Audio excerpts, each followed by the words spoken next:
జై సీతారాం.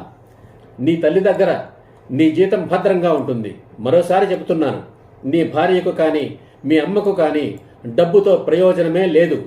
కనుక మీ తల్లి దగ్గర ఉన్న డబ్బు భవిష్యత్తులో మీ పిల్లల చదువులకు, పెళ్లిళ్లకు ఉపయోగపడతాయి.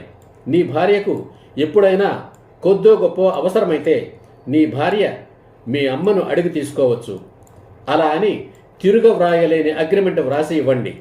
ప్రతిగా జీవితాంతం తోడుగా ఉంటానని, మీ తల్లిదండ్రులను తన స్వంత తల్లిదండ్రుల్లా ఆదరిస్తానని, గౌరవిస్తానని అగ్రిమెంట్ వ్రాయించుకోండి. మీ అమ్మ తన అత్తగారిని అంటే మీ నానమ్మను ఎలా ఆదరించిందో, ఎలా గౌరవించిందో మీకు తెలిసే ఉంటుంది. అలాగే మీకు కాబోయే అత్తగారు తన అత్తగారిని ఎలా గౌరవించిందో అడిగి తెలుసుకోండి. మీ భార్య మాత్రం మీ అమ్మను తన స్వంత తల్లి కంటే మిన్నగా ఆదరించేలా, గౌరవించేలా అగ్రిమెంట్ వ్రాయించుకోండి.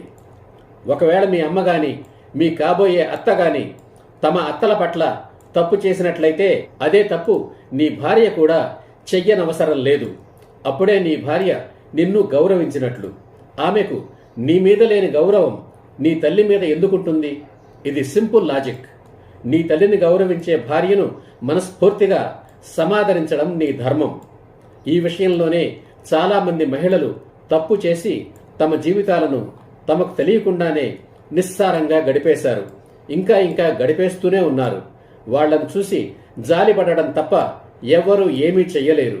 అదే తప్పు నీ భార్యను చెయ్యనివ్వకు. అప్పుడే నీవు నీ భార్య నుండి నిజమైన గౌరవాన్ని పొందగలుగుతావు. ప్రపంచంలోని స్త్రీలందరూ దేవతలే. అయితే తాము దేవతలమన్న సంగతి వారికి తెలియదు. అందుకే వారు తెలిసి తెలియని, అర్థం లేని అసూయ ద్వేషాలతో అత్తగారిని, ఆడపడుచులను దూరం పెడతారు.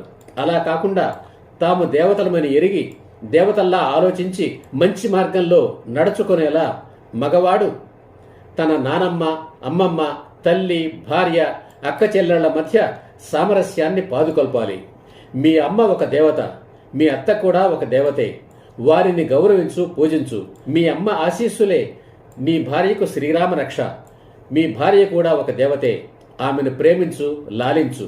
అదే హిందూ సాంప్రదాయం. భర్త గొప్ప, భార్య తక్కువ అనే భావన మనసులోకి రానివద్దు. ఎన్ని జన్మలెత్తినా పురుషుడు స్త్రీకి సాటి కాలేడు. ఆమె గౌరవాన్ని పొందు. ఒక భార్య తన భర్తను గౌరవిస్తేనే అతడు పురుషుడవుతాడు. హీనంగా చూస్తే నపుంసకుడవుతాడు. ఈ వీడియో నచ్చితే లైక్ చేయండి, కామెంట్ చేయండి, షేర్ చేయండి. వెంటనే సబ్స్క్రైబ్ చేయండి. జై హింద్, జై సీతారాం.